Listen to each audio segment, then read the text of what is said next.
Alright, what's up guys? My name is Zach, and today I am driving a 2005 Honda Element. Up front is a 2.4 liter inline 4, and down below is a 5-speed manual transmission. Now I am super excited to be driving this Element here today for two reasons.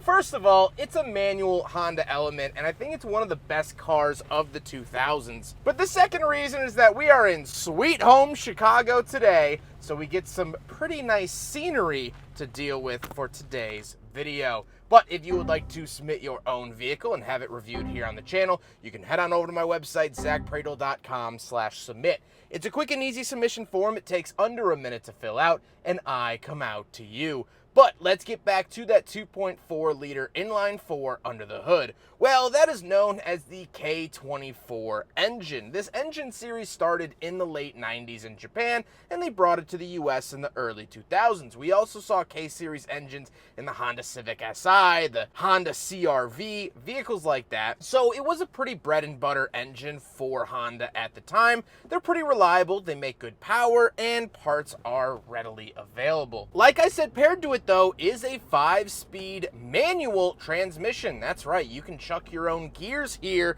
in the Honda Element, and that's a big drawing force behind it. Not only that, it's all-wheel drive. Not to bury the lead or anything, but it is an all-wheel drive manual vehicle that is very, very utilitarian, and we'll talk about that in a second. Shifter throw is nice and easy. The clutch is forgiving. It's just so friendly to operate, and it has a manual option. Now, of course, there were automatic options as well, and I have reviewed those on the channel, but honestly, manual is what you want. And manual is what we have. As I mentioned before, it is all-wheel drive. So how does it feel to drive the Honda Element? Well, it is a very boxy vehicle and a very straightforward vehicle. What I mean by that, and in the owner's words, it feels a lot like a mail truck to drive. Now, having actually driven a Grumman LLV, it doesn't drive quite like that. That is even rougher than this. But the seating position is very high and straight. Everything is boxy. All the angles are kind of hard. Although the transmission is friendly, I'm not saying that. It's just very rigid, or sturdy, I guess is a better term. Visibility is pretty good. You don't have that big of A-pillars. Steering is light enough. All of this,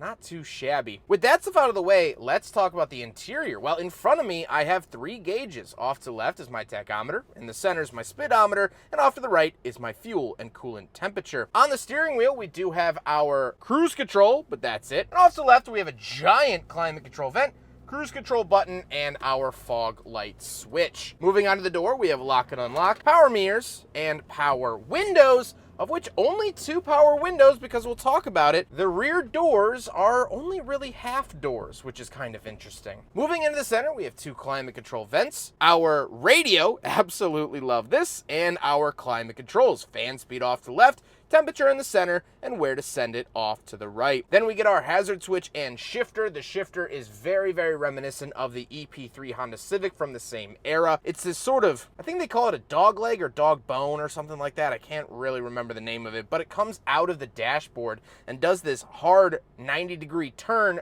up straight. So feeling-wise, it shifts and feels the same as any other shifter. It just looks a little wonky in doing so. Then we have this really tall center console, and I really expected there to be storage in here, but there doesn't appear to be any. On the floor, we do have some rubberized floor mats, and we do have cup holders, so we will do a big friggin' bottle test. Here's the thing. Size-wise, it fits. The diameter of the cup holder fits. However, it's not deep at all. And so even driving 5, 10, 15 miles an hour here in the city was too much, and the big friggin' bottle kept falling over. So unfortunately, I can't give it a pass because it doesn't really hold it in there, although the diameter is correct.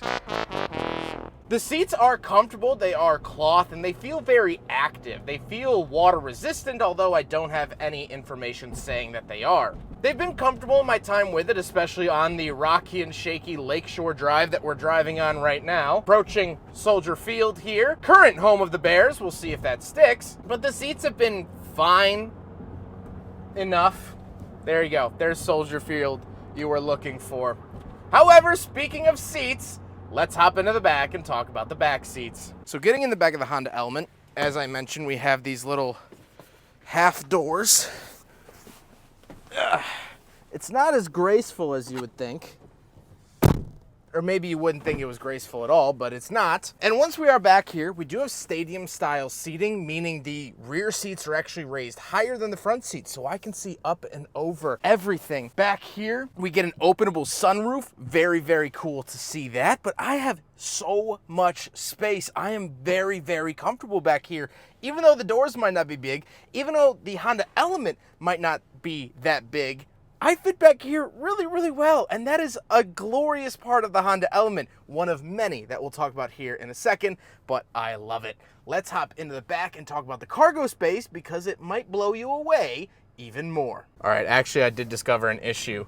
You can't get out of the back unless the front door is open first. No, stay open, stay open. No.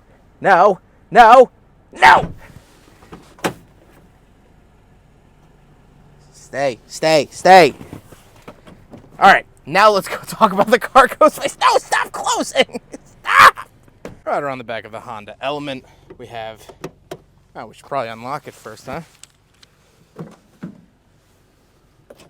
Take two. All right, around the back of the Honda Element, pop this up like that, and then pull this lever, and it comes down like that. So not only do you get a tailgate, but you get a big gate up above as well, which gives it a giant opening. This is one of the big selling points of the Honda Element. Absolutely love that. We also get a table. Now, you have to get the legs, but you could actually remove this and make it into a table. Absolutely love that. We have a 12-volt outlet over here. Great for camping or inflatables.